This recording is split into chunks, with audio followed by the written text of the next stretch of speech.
आज हम आपको एक ऐसी घटना बताने जा रहे हैं जिसे पढ़कर हमारी रूह तक कांप गई। कल रात हमें एक ईमेल प्राप्त हुई।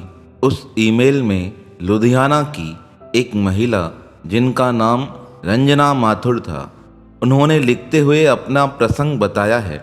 उन्होंने कहा, हमारा नियम है, हम 2-3 महीने के अंतर्गत वृंदावन जाते हैं। इस बार 8 दिन पहले जब हम वृंदावन पहुँचे तो मेरे परिवार से तो कोई नहीं चला था, लेकिन मैं अपनी सहेलियों के साथ वृंदावन दर्शन करने गई। बाके बिहारी से हमारा विशेष स्नेह है, जब वो बुलाते हैं हम वहाँ पहुँच जाते हैं। लेकिन इस बार जो मेरे साथ कुछ घटित हुआ वह बड़ा ही अलौकिक था, जिस पर साधारणतः विश्वास कर पाना बहुत कठिन है। पर मैं उस घटना की प्रत्यक्षदर्शी हूँ, इसलिए मेरे मन में विचार हुआ यह मेरे मन के भाव मैं आप तक पहुँचा सकूँ, इसलिए शब्दों के माध्यम से इसे आप तक पहुँचाने का प्रयास कर रही हूँ। आप इसे अन्य भक्तों तक अवश्य पहुँचाइएगा। रंजना जी ने लिखा है, 8 दिन पहले मैं अपनी सहेलियों के साथ वृंदावन की यात्रा पर गई। हम वहाँ पहुँचे, वहाँ बहुत भीड़ थी। उस भीड़ के अंतर्गत अंदर मंदिर तक जाना बहुत कठिन हो रहा था। अब हमें तो इतने वर्षों से वहाँ के रास्ते पता थे, तो हमने निश्चय किया अगर कोई इधर उधर खो भी जाएगा तो हम वृंदावन के बाहर आकर एक स्थान पर मिल लेंगे, जिससे कि वहाँ इंतजार करने पर सब सहेलियाँ पहुँच जाएंगी और वहाँ से साथ निकलेंगे। एक दूसरे को ढूंढने के कारण हमारा समय व्यर्थ नहीं जाएगा, पर दर्शन करने हम स्वयं चले जाएंगे। हो सकता है भीड़ में हाथ छूट जाए, हम इधर उधर भटक जाएं, इसलिए हमने आपस में यह निश्चय कर लिया। अब हम थोड़ी देर तो सब साथ जा रहे थे, लेकिन भीड़ अत्यधिक होने के कारण हम एक दूसरे से अलग हो गए। मैं तो बिल्कुल अलग हो गई। थोड़ी दूर से मुझे अपनी सहेलियां दिखाई दे रही थी।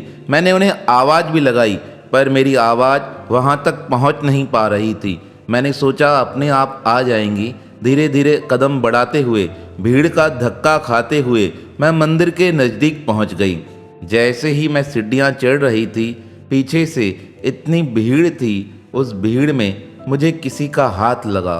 वह इतना तेज था कि मेरा शरीर का संतुलन बिगड़ गया।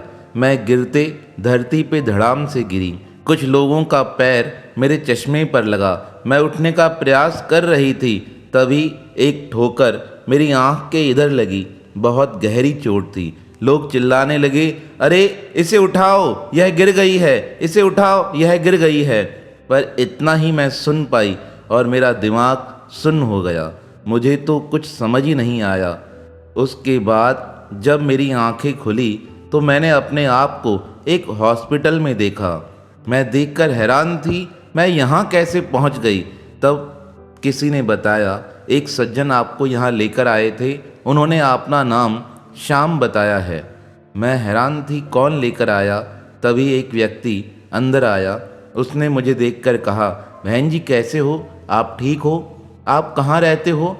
हम आपको मंदिर से उठाकर यहाँ लेकर आए थे, क्योंकि आपकी तबीयत बहुत बिगड़ गई थी। आपके मस्तिष्क से खून बह रहा था। उसे रोकने का मैंने उधर प्रयास किया, पर वहाँ रुक नहीं सका। इसलिए मैं आपको उठाकर यहाँ लेकर आया कि आपका इलाज हो सके।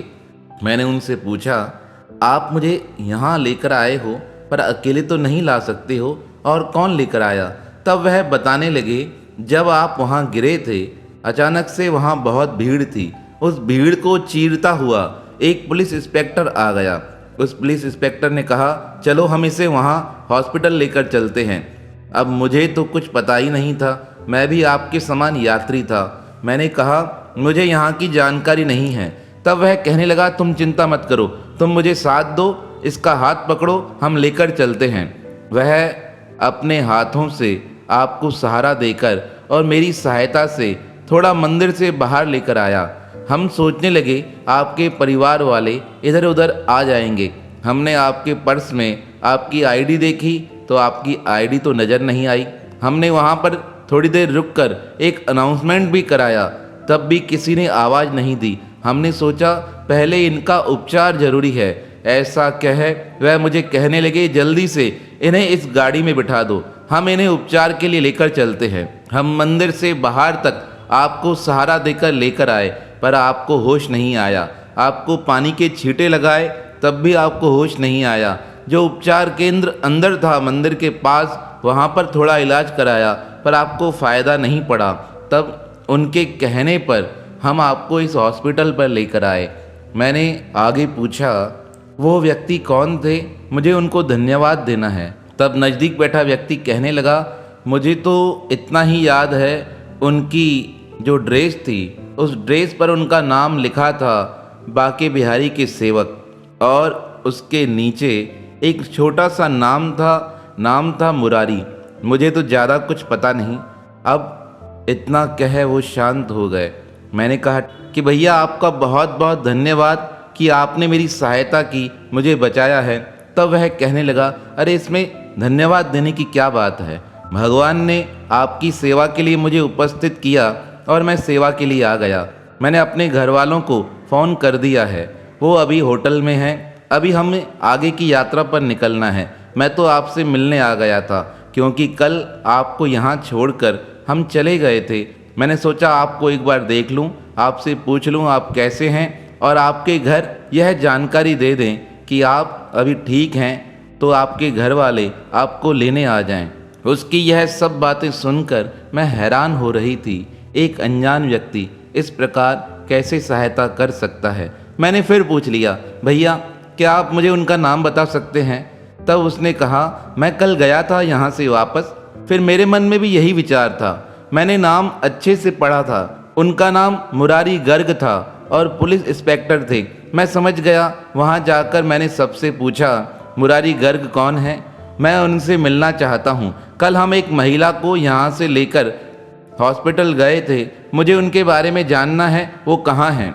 तब वहाँ पे जितने भी इंस्पेक्टर खड़े थे वह मुझे देखकर मुस्कुराने लगे, कहने लगे, आप मुरारी जी को यहाँ ढूंढ रहे हैं, वो तो हो सकता है अन्य स्थान पर हो, आप अन्य स्थान पर ढूंढ लीजिए। इस प्रकार मैंने बहुत जगह पता किया, पर कहीं भी मुझे वो दिखाई नहीं दिए। मैंने सोचा हो सकता है वो छुट्टी पर गए हों। इस प्रकार इतना ही मैंने प्रयास किया, इससे अधिक मुझे कुछ पता नहीं है। मेरा हाल चाल जानकर वो वहाँ से रवाना हो गए। रात्रि तक मेरे परिवार वाले भी मुझ तक पहुँच चुके थे। मैं अपने पति से बातें कर रही थी। मेरे पतिदेव कहने लगे, यह भगवान का बहुत बहुत धन्यवाद है जो उन्होंने इतनी भीड़ में तुम्हें सुरक्षित रखा है। जब से मुझे खबर मिली मैं तो चिंतित हो गया था। तब मैंने कहा, चिंता वाली बात नहीं है, परमात्मा हर स्थान पर भक्तों की रक्षा करते हैं। इस प्रकार इतना कहते ही मुझे वह बात याद आ गई। मैंने अपने पतिदेव से कहा, सबसे पहले हमें पुनः बाके बिहारी मंदिर में चलना है। वहाँ चलकर मुझे उस पुलिस वाले को ढूंढना है जिसका नाम मुरारी गर्ग है। मुझे उससे मिलना है। अगर वो वहाँ नहीं होते तो मैं आज बच नहीं पाती। मेरे मस्तिष्क से बहुत खून बह चुका था। यह सारी बातें मुझे यहाँ के डॉक्टर और नर्सों ने बताई है। आप मेरे साथ मंदिर चलिए। हमें वहाँ से छुट्टी मिली। हम मंदिर में आए। हमने जितने पुलिस वाले थे सबसे उनके नाम पूछे और सबसे कहा हमें मुरारी गर्ग जी से मिलना है। तब एक बड़े इंस्पेक्टर ने कहा, आप इतने दिनों से मुरारी गर्ग को ढूंढ रही हैं, हम आपको एक बात कहते हैं, आप यहाँ के पुलिस स्टेशन चले जाइए। वहाँ जाकर सबकी हाजिरी होती है। जिस दिन आपको चोट लगी है उस व्यक्ति का वहाँ नाम होगा।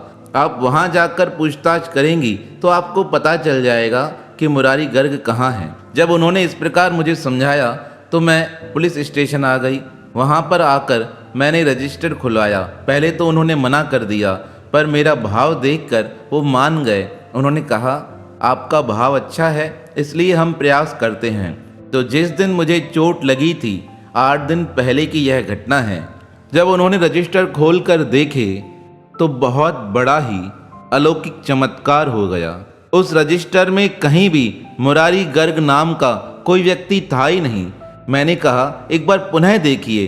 रजिस्टर देखने वाले ने कहा, माता जी यहाँ मुरारी नाम का कोई व्यक्ति है ही नहीं। अगर उसका नाम होता तो इसमें चढ़ा हुआ होता। तब मैंने कहा उसके जेब के ऊपर लिखा था बिहारी जी के सेवक। तब वह इंस्पेक्टर हंसते हुए कहने लगा, अरे वो तो कई भक्त हमें ऐसे ही लिख कर चले जाते हैं, या कभी कभी कुछ ऐसा लिखा हुआ होता है वो हम लगा देते हैं। बिहारी जी के मंदिर में रहते हैं तो एक उत्साह रहता है। तब मैंने कहा वह कहाँ मिलेंगे? तब वह कहने लगा, इसमें तो उनका नाम नहीं है, आपको अगर और कहीं देखना है तो आप देख सकते हैं। इस प्रकार बहुत स्थानों पर ढूंढने के बाद भी वो मुझे मिले नहीं।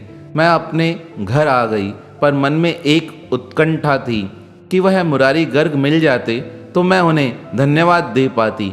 रात्रि के समय मैं सोने वाली थी, तब मेरी सासू माँ मेरे पास आई। कहने लगी, बेटी तुम सुरक्षित वापस आ गई हो, हमें यही बड़ी खुशी है। मेरी सहेलियाँ भी मेरे से शाम के समय मिलकर गई थी।